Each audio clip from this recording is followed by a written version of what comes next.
Sabemos que la diabetes puede afectar a todo el cuerpo, pero ¿dónde están los puntos más críticos? Pues hoy vamos a centrarnos en tres áreas clave: los ojos, los nervios y los pies.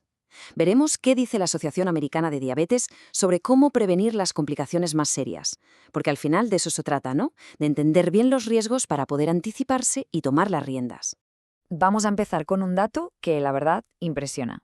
Y es que la retinopatía diabética es la principal causa de nuevos casos de ceguera en adultos de entre 20 y 74 años en los países de ingresos altos. La número 1. Esto de por sí ya nos dice lo increíblemente importante que es la prevención. Vale, pero ¿de dónde viene todo esto? ¿Cuál es la raíz del problema? Pues todo tiene un nombre: complicaciones microvasculares. Pensemos en los vasos sanguíneos más pequeños, los capilares, como si fueran las tuberías más finas de nuestro cuerpo. Cuando el nivel de azúcar en sangre está alto de forma crónica, es como si por esas tuberías corriera algo que las va dañando poco a poco, y ese daño en los ojos, en los riñones, en los nervios, es el punto de partida de todo lo que vamos a ver hoy. Muy bien, si ya sabemos que el problema está en esos pequeños vasos sanguíneos, la pregunta es obvia: ¿cómo los protegemos? Pues la primera línea de defensa es precisamente atacar la causa principal. Hablamos de gestionar el azúcar en sangre. Y ojo, hacerlo desde el minuto 1. Esa es, sin duda, la estrategia más potente que tenemos. Y aquí llegamos a una idea que a mí me parece fascinante, que se conoce como memoria metabólica. Fijaos en lo que dice este estudio.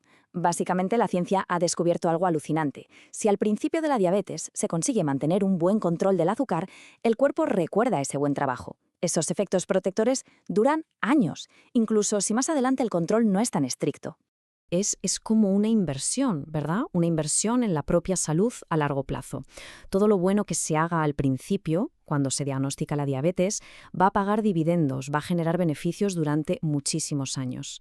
Es un concepto muy potente. Vamos a meternos de lleno en la primera de estas áreas clave: los ojos. El tema de la retinopatía diabética es que es un enemigo silencioso, y esto es muy importante entenderlo. Se pueden tener etapas ya avanzadas que de verdad ponen en riesgo la visión y no notar absolutamente nada. Cero síntomas. Por eso, y lo vamos a repetir mucho, las revisiones no son importantes, son vitales. Para que nos entendamos, ¿qué es la retinopatía? Pues es justo lo que hablábamos antes. Esos vasitos sanguíneos tan pequeños que tenemos en la retina se estropean. Y cuando eso pasa pueden ocurrir dos cosas, ambas muy peligrosas. O empiezan a tener fugas de líquido o, y esto es peor, empiezan a crecer nuevos vasos sanguíneos que son anormales, muy frágiles. En ambos casos el riesgo para la vista es altísimo. Y aquí, fijaos, hay una diferencia clave en cuándo empezar las revisiones. ¿Por qué en la diabetes tipo 1 se puede esperar hasta 5 años y en la tipo 2 hay que hacerlo ya, en el momento del diagnóstico? Pues la razón es muy lógica, pero a veces se nos olvida. La diabetes tipo 2 puede pasar años sin dar la cara, sin diagnosticarse. ¿Qué significa eso? Que el daño en los ojos podría haber empezado mucho antes de que esa persona supiera siquiera que tenía diabetes. Vale, ¿y después de la primera vez? Pues el seguimiento es fundamental. Si está todo bien y la glucosa está controlada, una revisión cada 1 o 2 años puede estar bien. Pero, atención, a la mínima señal de retinopatía, por pequeña que sea, la cosa cambia. Ahí hablamos de revisiones anuales como mínimo. Y si se ve que la cosa va a más, pues con la frecuencia que diga el oftalmólogo. Y por suerte, la tecnología nos echa una mano. Hoy en día las revisiones pueden ser más accesibles gracias a cosas como la fotografía de retina o incluso programas de inteligencia artificial. Son herramientas geniales para una primera detección, pero, y esto es muy importante que a nadie se le olvide, son para cribado, para una primera pasada. No sustituyen de ninguna manera a un examen completo hecho por un profesional de la oftalmología. De los ojos pasamos a los nervios. Y el mecanismo es parecido. Esos mismos vasitos sanguíneos que riegan la retina son también cruciales para la salud de nuestros nervios.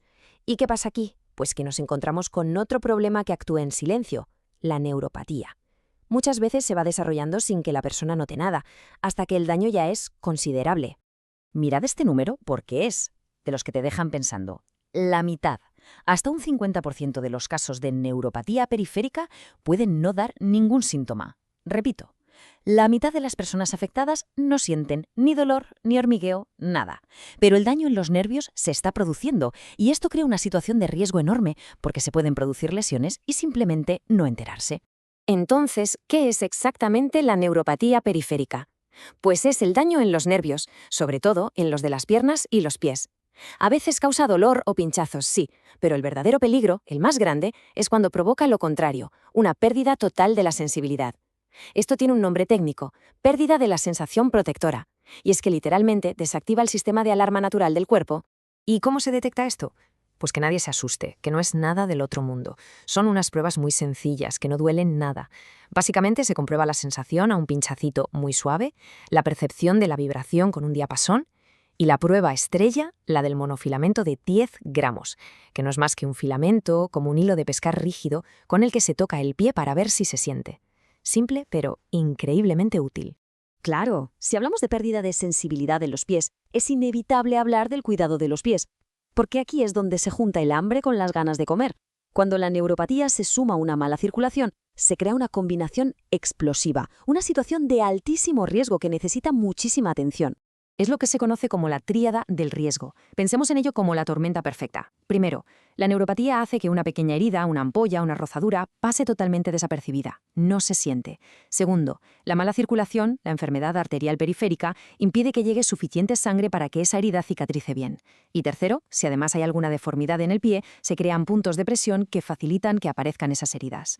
Es un círculo vicioso muy peligroso. Entonces, ¿quién entra en esta categoría de pie de riesgo? Pues para empezar, cualquiera que ya haya tenido una úlcera o una amputación, eso es evidente. También quien tenga esa pérdida de sensibilidad de la que hablábamos, o deformidades en los pies o mala circulación. Pero ojo, que hay más factores que suman, como tener problemas de visión, una enfermedad renal o ser fumador. Y lógicamente la frecuencia de las revisiones por un profesional va a depender del nivel de riesgo que se tenga. No es lo mismo para todo el mundo. Si el riesgo es muy bajo, con una vez al año es suficiente. Pero a medida que se suman factores, se va acortando el tiempo. Mirad, en el nivel más alto, para alguien con un historial de úlceras o amputaciones, las revisiones pueden ser necesarias cada mes o cada 3 meses. Y cuando hablamos de un examen de pies, ¿de qué hablamos exactamente? Pues de una revisión completa, en condiciones. No vale con echar un vistazo rápido. Un buen examen anual tiene que cubrir 4 puntos sí o sí. Inspeccionar bien toda la piel, buscar cortes, ampollas, evaluar si hay deformidades, hacer las pruebas neurológicas como la del monofilamento y, por supuesto, comprobar la circulación, palpando los pulsos del pie. Vale, hemos visto los riesgos en los ojos, los nervios, los pies. Ahora vamos a juntarlo todo. Vamos a construir una especie de kit de herramientas para la prevención con acciones muy claras y concretas. Al final, la prevención es un puzzle con muchas piezas. La base de todo, como ya hemos dicho, es optimizar el control de la glucosa desde el principio y también el de la tensión y los lípidos. A partir de ahí sumamos las revisiones de la vista, la revisión anual de la neuropatía. Y en cuanto a los pies, es un trabajo de 3 patas: la autoinspección diaria en casa, la revisión profesional y, algo fundamental, usar siempre un calzado adecuado que proteja. Todo esto junto forma una estrategia de protección súper completa. Y para terminar, nos queda una última reflexión. Con toda esta información sobre la mesa, la pregunta es, ¿qué pequeño paso proactivo se puede dar esta misma semana por la propia salud?